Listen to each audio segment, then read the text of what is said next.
আসসালামু আলাইকুম সুপ্রিয় দর্শক। তন্নিস কুকিং অ্যান্ড ব্লগ চ্যানেলে আপনাদেরকে স্বাগতম জানাচ্ছি আরও একবার। চলে এলাম নতুন একটি রেসিপি নিয়ে।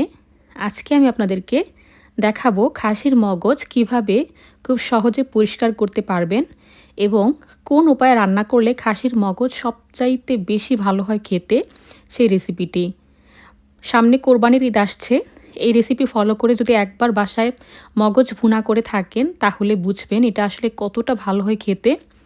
যারা নতুন রাঁধুনি আছেন, প্রবাসী ব্যাচেলর বা স্টুডেন্ট আছেন, তাদের জন্য আজকের ভিডিওটি ভীষণ হেল্পফুল হবে বলে মনে করছি। এই প্রসেসে খাসির মগজ রান্না করলে একটু গন্ধ লাগবে না, আর খেতে অপূর্ব সুন্দর হয়। বাচ্চা থেকে বুড়ো সবাই ভীষণ প্রশংসা করবে, অন্তত এইটুকু গ্যারান্টি দিয়ে বলতে পারি ইনশাআল্লাহ। ভীষণ মজার হয় এক কথায়। তো চলুন বন্ধুরা, কথা না বাড়িয়ে আমরা মূল রেসিপিতে চলে যাই। খাসির মগজ রান্না করার জন্য এখানে আমি 4টি খাসির মগজ নিয়েছি, আর খুব ভালো করে আমি ধুয়ে নিয়েছি। যে কোনো প্রাণী, গরু, মহিষ, খাসি, যে কোনো প্রাণীর মগজ আপনারা সেম প্রসেসে পরিষ্কার করবেন এবং রান্না করতে পারবেন, সমস্যা নেই। তো একটা সার্ভিং ডিশে আমি মগজগুলোকে নিয়েছি, তারপর পানিতে আমি 15 মিনিটের মতো ভিজিয়ে রেখেছি। খেয়াল করে দেখুন, এতটাই ভালো করে আমি ধুয়ে রেখেছিলাম যে এটা থেকে এক্সট্রা কোনো রক্ত বের হয়নি। তো আমি যেটা করব, খাসির মগজের উপরের যে শিরাগুলো আছে পাতলা পাতলা, দেখে হয়তো বুঝতে পারছেন, এগুলো আমি টেনে টেনে আস্তে আস্তে খুলে ফেলবো। আর এই প্রসেসে প্রথম অবস্থাতেই যদি পানিতে ভিজিয়ে রেখে জিনিসটা করেন তাহলে খুব সহজে খুলে চলে আসে। অবশ্যই 15 মিনিট ভিজিয়ে রেখে তারপর কাজটা করবেন। খুব ভালো করে সব কিছু ক্লিন করে নিয়ে একটা প্যানের মধ্যে পর্যাপ্ত পানি দিয়েছি, 1 চামচের মতো হলুদের গুঁড়া আর 1 চামচ লবণ দিয়ে এটাকে আমি বলক তুলে নিয়েছি। আর এখন খাসির মগজগুলো দিয়ে দিচ্ছি। আমি প্রায় 3 মিনিটের মতো এটাকে একটু ফুটিয়ে নিব। এতে করে খাসির মগজের যে উপরের অংশের যে রক্ত, ময়লা সব চলে যাবে, প্লাস জিনিসটা শক্ত হবে, কাটতে সুবিধা হবে। আর খাসির মগজের যে একটা স্মেল আছে, সেই স্মেলটা চলে যাবে। তো 3 মিনিটের মতো আমি ফুটিয়ে নিয়েছি, বেশি সময় ফোটানো যাবে না। চুলাটা নিভিয়ে দিয়ে আমি খাসির মগজটাকে পানি থেকে ছেঁকে নিয়েছি। এবার যেটা করব, আমি আমার পছন্দের সাইজ অনুযায়ী খাসির মগজগুলোকে কেটে টুকরো টুকরো করে নিব। অনেককে আমি দেখেছি খাসির মগজ একদম কচলে গলিয়ে তারপর রান্না করেন। হ্যাঁ, এটা যার যার অভিরুচি, কিন্তু আমরা কখনোই কচলে গলিয়ে রান্না করি না। এইভাবে ছোট ছোট করে টুকরো করে নেই। আর এভাবে খাসির মগজটা আসলে বেশি ভালো লাগে। চাইলে আর একটু বড় করতে পারেন বা একটু ছোট করতে পারেন, সেটা আপনাদের ইচ্ছা। তো প্রতিটা খাসির মগজকে আমি এইভাবে ছোট ছোট করে কেটে নিয়েছি। এবার একটা প্যানের মধ্যে 1 কাপের মতো তেল দিয়ে দিচ্ছি, সয়াবিন তেল। তেলটা একটু বাড়তি দিতে হবে। আর এখানে আমি একটি বড় সাইজের পেঁয়াজ কুচি দিয়ে দিয়েছি। খাসির মগজ বোনায় একটু তেল তেল না হলে ভালো লাগে না, যেহেতু রিচ রান্না। তো যাই হোক, পেঁয়াজটা নেড়ে চেড়ে ব্রাউন করে ভেজে নিতে হবে।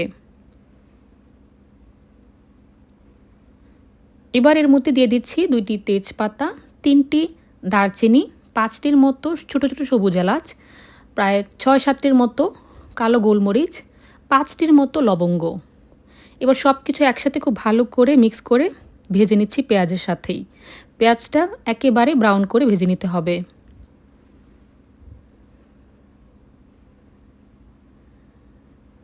পেঁয়াজটা ব্রাউন কালার হয়ে গেছে।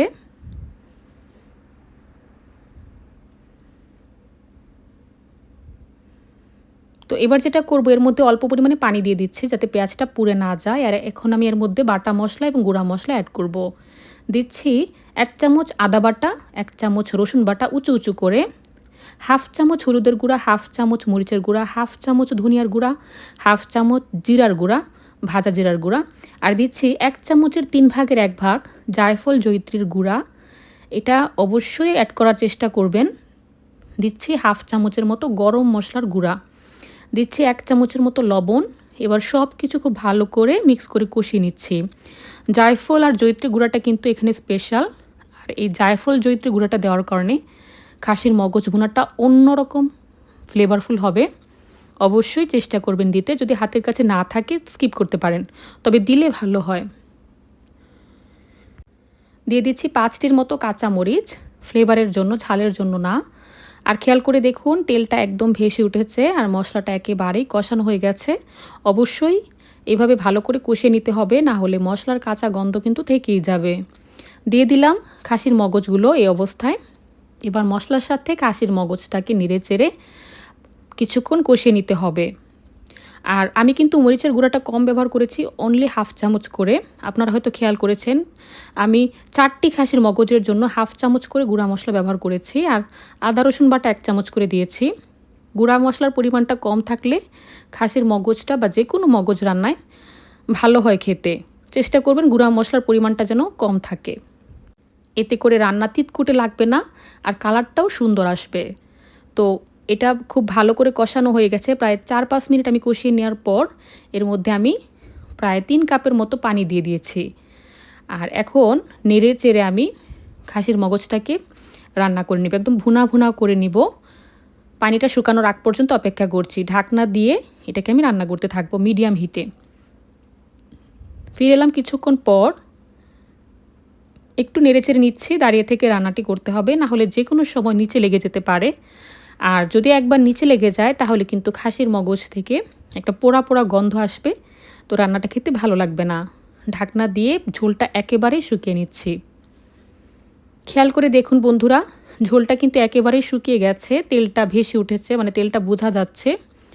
তো এটাকে নেড়ে চেড়ে আমি আরেকটু ভুনা ভুনা করে নিব। চাইলে এরকমই রাখতে পারেন, তবে আমি এটাকে আরেকটু শুকিয়ে নিতে চাচ্ছি। অল্প মশলায় এই ভুনাটা আসলে খেতে ভীষণ ভালো লাগে। তো হয়ে গেছে, খেয়াল করে দেখুন, এখানে অবশিষ্ট ঝোল বলার কিছুই নেই, যা আছে সবই তেল মশলা। আর এরকম নিচের দিকে একটু একটু লেগে লেগে আসছে, তার মানে মগজটা একদম হয়ে এসেছে। এরকমই রাখবো।